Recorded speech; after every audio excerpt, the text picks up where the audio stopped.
गं गणपते नमः। चतुर्थ खंड पंचम अध्याय। आप सुन रहे हैं विजडम वेव एनर्जी, जहाँ भगवान गणपति की कृपा से गणेश पुराण की कथाएं सुनाई जा रही हैं। केवल और केवल पवित्र ज्ञान। आप अन्य अध्यायों के लिंक डिस्क्रिप्शन में दिए गए हैं, वहाँ से सुन सकते हैं। ओम गणेशाय नमः। पंचम अध्याय। कार्तवीर्य परशुराम युद्ध। राजा कार्तवीर्य ने अनेक बांधवों और राजाओं को भी युद्ध का निमंत्रण दिया था। इस कारण अनेक राजागण उसके साथ रण क्षेत्र में जा पहुँचे। वे सभी रत्न मणिजड़ित अलंकारों से अलंकृत एवं श्रेष्ठ मुकुट कुंडलादि से सुशोभित थे। महर्षि परशुराम को जैसे ही सूचना मिली कि राजा कार्तवीर्य अनेक सेनाओं और बांधवों के साथ युद्ध की इच्छा से समुपस्थित हो गया है, तो उन्होंने अपने शिष्यों को उनका सामना करने के लिए आदेश दिया। परशुराम जी के वे शिष्य भी महान पराक्रमी और मंत्रविद एवं शस्त्र अभ्यासी थे। समस्त मुनि समुदाय युद्ध भूमि में उपस्थित हो गया। राजा कार्तवीर्य ने परशुराम जी को देखा तो तुरंत रथ से उतरकर उन्हें प्रणाम करने को जा पहुंचा। परशुराम ने राजा को चरणों में पड़े हुए देखा तो समयोचित आशीर्वाद देते हुए बोले, हे राजन, तुम्हारा कल्याण हो। तुम्हें युद्ध में मरने पर तुरंत ही स्वर्ग की प्राप्ति हो। राजा प्रणाम करके लौटा और अपने रथ पर जा बैठा। अब दोनों सेनाओं में युद्ध आरंभ हो गया। इधर राजागण अपनी अपनी प्रबल सेनाओं के साथ और उधर ऋषियों का समुदाय अभूतपूर्व दृश्य दिखाई दे रहा था। रणोत्मत क्षत्रियों के समक्ष ब्राह्मणों की यह सेना अपने विजय का दृढ़ विश्वास लिए लड़ रही थी। उस युद्ध को आकाशचारी देवगण भी देख रहे थे। उनकी भी इतनी ही भीड़ थी, मानो कोई मेला लग रहा हो। वे सभी उन अद्भुत युद्ध की बात सुनकर ही वहां एकत्रित हो रहे थे। कोई नहीं जानता था कि विजय किसके पक्ष की होगी, क्योंकि दोनों की सेनाएं एक दूसरे पर भीषण प्रहार कर रही थी। यह कथा सुनते हुए नारद जी ने पूछा, हे प्रभु, यह तो आपने अद्भुत उपाख्यान सुनाया है। उस समय क्षत्रियों के युद्ध करने वाले ब्राह्मणों की संख्या क्षत्रियों से कम थी या अधिक थी? नारायण ने कहा, ब्राह्मणों की संख्या क्षत्रियों से तो बहुत कम थी, फिर भी वह प्राणपण से युद्धरत थे और क्षत्रिय वीरों का मान मर्दन करते जा रहे थे।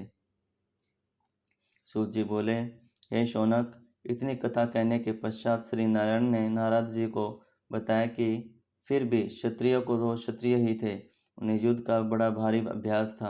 वे सभी दांव पेचों के जानकार थे तथा संख्या में अधिक होने के कारण भी उनका साहस बढ़ा हुआ था। इस कारण उन्होंने कुछ ऐसी युक्ति से युद्ध किया कि परशुराम जी के समस्त बांधव और शिष्यगण उनसे हल्के पड़ने लगे और कुछ समय बाद हे रणांगन छोड़कर भाग खड़े हुए। उनमें से अधिकांश के अंग भंग हो गए अथवा अनेक आहत हो गए और सभी अपने अपने प्राण बचाकर भागे। परशुराम को उस समय यह ध्यान नहीं था कि कहाँ क्या हो रहा है। वे न तो राजा सेनाओं को देख रहे थे, न अपने बांधवों और शिष्यों को। उन्होंने परिपूर्ण आग्नेयास्त्र का संधान कर राजा पर छोड़ा, किंतु राजा ने भी वरुणास्त्र के द्वारा उनके उस भयंकर अस्त्र का लीलापूर्वक ही शमन कर दिया। परशुराम का शूल से मूर्छित होना। फिर राजा ने परशुराम जी पर अमोघ शूल से प्रहार किया। इस कारण परशुराम अत्यंत पीड़ित और मूर्छित हो गए। जब उन्हें चेतना हुई तब वे भगवान शंकर का और श्री हरि का स्मरण करते हुए उठ खड़े हुए। जब वे मूर्छित हुए थे तब राजा को बड़ा खेद हुआ। वे दुखित हृदय से एक ओर बैठ गए और मुनिवर के सचेत होने की प्रतीक्षा करने लगे। जब परशुराम जी को चेत हो आया तो उन्होंने राजा से कहा, हे राजेंद्र, उठो, साहसपूर्वक युद्ध में तत्पर हो। मनुष्यों के काल के भेद से विजय की और काल के भेद से ही राज्य की प्राप्ति होती है। हे भूपाल, आपने श्री दत्तात्रेय जी से विधि पूर्वक शास्त्र शस्त्र का अध्ययन किया और समस्त पृथ्वी को भले प्रकार शासन किया, जिनसे आपको सर्वत्र सुयश की भी प्राप्ति हुई। आप अपने ही बाहुबल से चक्रवर्ती राजा बने। सभी राजाओं को, यहाँ तक कि रावण को भी आपने जीत लिया। मुझे भी श्री दत्तात्रेय प्रदत्त शूल के द्वारा आपने जीता है। क्योंकि उसी शूल से मुझे मूर्छा की प्राप्ति हुई थी, किंतु भगवान शंकर ने मुझे पुनः जीवित कर दिया है। परशुराम के वचन सुनकर उस धार्मिक चार राजा ने उनके चरणों में मस्तक नवाकर भक्तिपूर्वक प्रणाम किया और हाथ जोड़कर बोला, हे मुनिनाथ, मैंने क्या पढ़ा, क्या दिया और क्या पृथ्वी पर शासन किया, अर्थात जो कुछ भी किया वह सब तुच्छ ही था, क्योंकि मेरे समान न जानने कितने भूपाल पृथ्वी वितल पर उत्पन्न हुए और न जाने किधर चले गए। उसके अनंतर उससे पुनः परशुराम जी को प्रणाम किया और बोला, मुझे क्या आज्ञा है मुनिवर। उन्होंने उत्तर दिया, उठकर युद्ध करो। रण में उपस्थित होने पर क्षत्रिय का युद्ध ही कर्तव्य है। युद्ध उसका धर्म और जीवन है, इसलिए हे राजन, युद्ध के अतिरिक्त तुम्हारे लिए कोई अन्य गति ही नहीं है।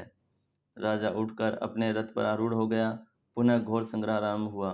राजा ने अपने धनुष बाण चढ़ाकर छोड़ा, जिसे परशुराम जी ने बीच में ही काट दिया। इधर राजा प्रहार कर रहा था और उधर राजाओं के दल उन पर प्रहार करने में लगे थे। यह देखकर मुनिवर ने राजा की ओर से हटकर पहले ही उसके सहायक राजाओं और सेनाओं से युद्ध आरंभ कर दिया। इस बार उनके प्रहार बहुत तीव्र थे। सेनाएं उनके उन प्रहारों को सहन करने में समर्थ न थी। अनेकों वीर धराशायी होने लगे, अनेकों को भीषण आघात पहुंचा और व्याकुल होकर भागे।